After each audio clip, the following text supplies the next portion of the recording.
December 1241. The most feared army in human history stands at the gates of Vienna. Behind them lies a trail of destruction stretching 4,000 miles, from the Pacific coast to the heart of Europe. Every army sent against them has been annihilated. Every city that resisted has been erased from the earth. Europe has no defense, no strategy, no hope. The Pope has called for crusade, but the crusaders are dying in Hungary. The kings of Europe cannot stop fighting each other long enough to face the existential threat galloping toward them. And then, inexplicably, the Mongols turn around and leave. And what if it hadn't? To understand what stood at Vienna's gates, we must go back to the beginning. In 1162, a boy named Temujin was born on the Mongolian steppe to a minor chieftain. His father was poisoned by rivals when Temujin was 9. His family was abandoned by their tribe, left to starve in the harsh winters of Central Asia. That boy should have died. Instead, he became Genghis Khan, the greatest conqueror in human history. By 1206, through a combination of military genius, political cunning, and absolute ruthlessness, Temujin had united the warring Mongol tribes under his rule. He gave himself a new name, Genghis Khan, the universal ruler, and then he turned his attention outward. If you're fascinated by the moments that shaped our world, subscribe. We explore a new divergence every week. The Mongol army was not a horde of savages on horseback. This was the most sophisticated military machine the medieval world had ever seen, and most of Europe's knights would die never understanding why they lost. Every Mongol warrior carried 2 composite bows, one for long range, one for close combat. They carried 60 arrows each and could fire accurately while riding at full gallop. A Mongol could shoot 12 arrows per minute. A European crossbowman was lucky to manage 2. But the true genius was in organization and communication. The Mongols used a decimal system, organizing their army into units of 10, 100, 1,000, and 10,000. They communicated across vast distances using flag signals, burning arrows, and a relay messenger system that could cover 200 miles in a single day. They employed Chinese siege engineers who could build trebuchets and gunpowder weapons. Persian administrators managed their growing empire. Spies infiltrated every court they planned to attack, mapping roads, counting soldiers, identifying traitors willing to open gates. And they had one more advantage that terrified their enemies: total, systematic brutality. The Mongols understood something that modern military theorists would later call psychological warfare. When a city surrendered immediately, it was often spared. The inhabitants would be taxed, some would be conscripted, but life would continue. Living subjects paid tribute. Dead ones did not. But if a city resisted even briefly, the consequences were absolute. The entire population would be killed, not just soldiers. The Mongols would sometimes spend days systematically executing every living thing, then return a week later to kill anyone who had hidden. By the time the Mongol army arrived at the next target, the gates were often already open. This strategy had already consumed the great cities of Central Asia. Samarkand, Bukhara, Urgench, cities of hundreds of thousands, were reduced to ruins. Contemporary sources claim the Mongols killed 40 million people in their conquests, though modern historians debate the exact figures. What is not debated is that entire civilizations were erased. The campaign began in the winter of 1237. The Mongol general Batu Khan, grandson of Genghis himself, led 150,000 warriors across the frozen Volga River into the Russian principalities. The Russians had heard rumors of the Mongols, but they had dismissed them as exaggeration. They were not prepared for what came next. Ryazan fell in 5 days. Every inhabitant was killed. Vladimir fell. Moscow fell. Over the next 3 years, the Mongols systematically destroyed every major Russian city except Novgorod, which was saved only by the spring thaw turning the roads to impassable mud. In 1240, Kiev, the greatest city in Eastern Europe, the mother of Russian civilization, fell after a brief siege. A traveler who passed through 6 years later reported that he could still see countless skulls and bones scattered across the fields. The city would not recover for centuries. By early 1241, the Mongols had conquered everything east of Poland and Hungary. They had killed, by some estimates, half the population of Russia, and they were not finished. In the spring of 1241, the Mongol army split into 2 wings and delivered what should have been the killing blow to Christian Europe. On April 9th, at Legnica in Poland, Duke Henry II of Silesia led a combined force of Poles, Germans, and Teutonic Knights against one Mongol army. The Europeans outnumbered the Mongols. They had heavier armor, stronger horses, and the blessing of the Pope. They charged with the confidence of men who had never faced an enemy they couldn't break. It was exactly what the Mongols wanted. The retreat was a feint, one of their signature tactics. As the European cavalry scattered in pursuit, Mongol archers emerged from concealment on both flanks. The knights, weighed down by their heavy armor, could not escape. Arrows found the gaps in their protection. Horses screamed and fell. Within hours, the cream of European chivalry lay dead in the Polish mud. Duke Henry's head was paraded on a Mongol lance. His army was obliterated. 2 days later, 400 miles to the south, the other half of the Mongol army met the Hungarians at Mohi. King Bela IV of Hungary had assembled the largest army in Hungarian history. 60,000 men, including the elite of Hungarian nobility, camped on the Sajor River. They knew the Mongols were coming. They believed they were ready. They were wrong. The Mongols attacked at night, crossing the river at multiple points while the Hungarians slept. By dawn, the Hungarian camp was surrounded. King Bela watched as his army was systematically destroyed. The Mongols left one gap in their encirclement, a deliberate escape route. As the Hungarians fled through it, Mongol cavalry cut them down for 30 miles.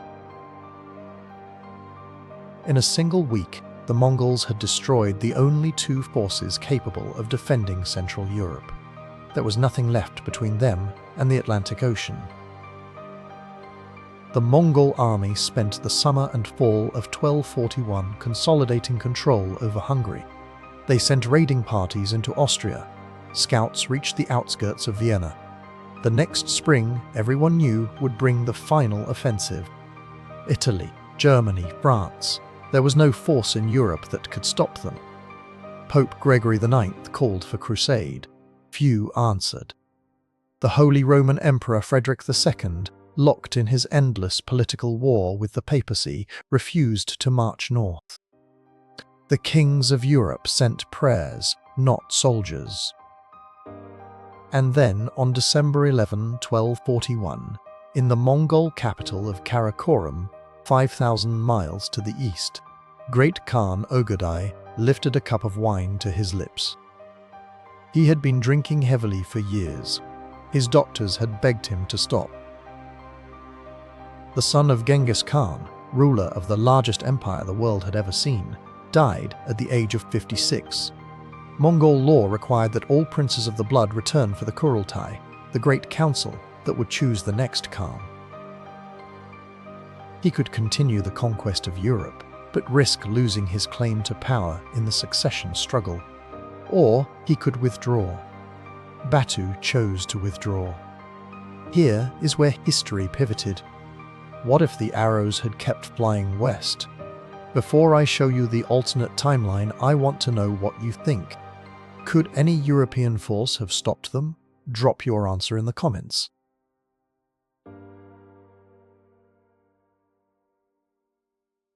In this timeline, Ögedei sets down his wine cup.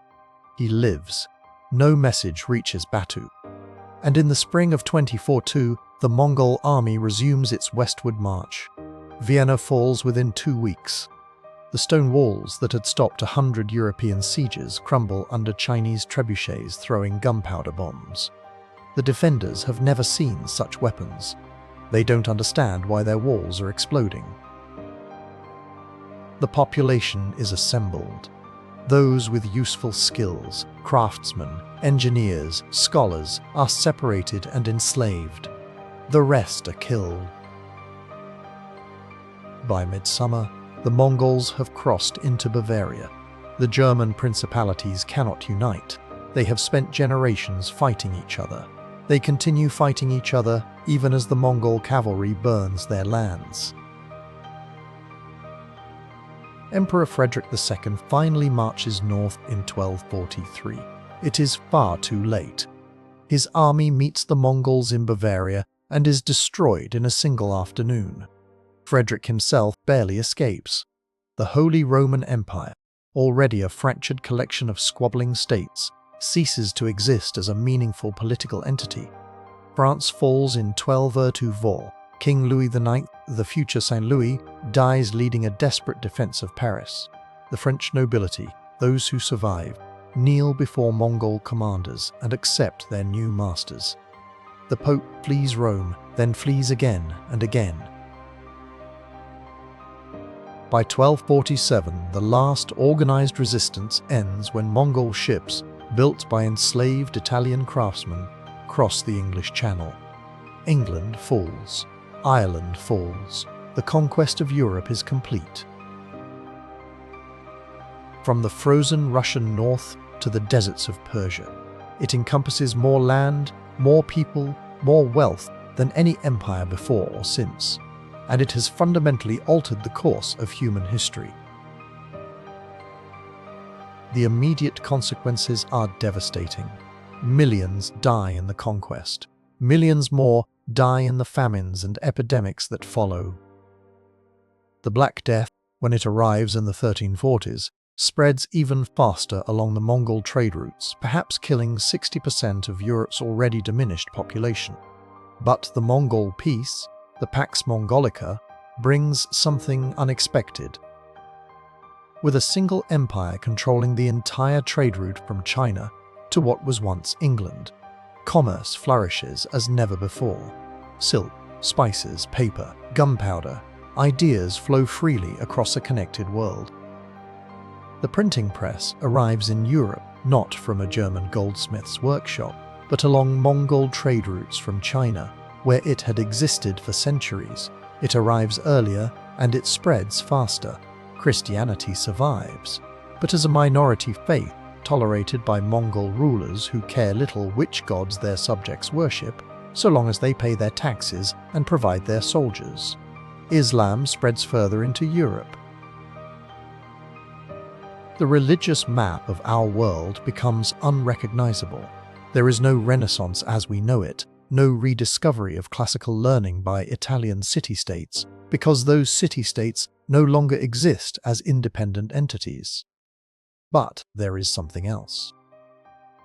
A fusion of Eastern and Western knowledge, forced together by conquest but producing unexpected fruits.